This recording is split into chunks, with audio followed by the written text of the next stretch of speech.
Even if you're 80% surrendered, Krishna will still take you. So then he turned and he got down the Vyasasan and he was walking away, and his chadar, his robe, the chadar was flowing with one hand, and then it was dragging on the ground, and he just kind of stopped at the devotees, looked at the devotees, and then he said, even if you're 70% Krishna conscious, still Krishna will take you in it. He threw the chadar over his shoulder and walked off with his head very high in the air.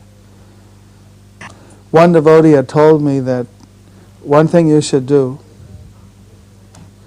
is you should always try to ask questions of Prabhupada, but you should think a little bit, and every time he gives a class, ask a good question.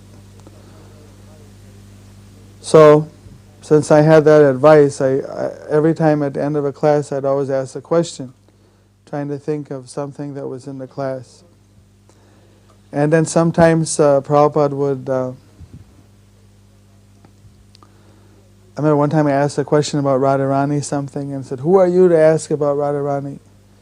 Or then sometime I would ask, every day I would ask questions. And so it would be a regular, I would ask questions and then Prabhupada would respond, and he would respond every day in a different way. So then we had to work, we had to go outside and work to maintain the Montreal temple. There was no source of income. So I would miss the evening class, and I would be able to just come to the morning. So one time I was listening to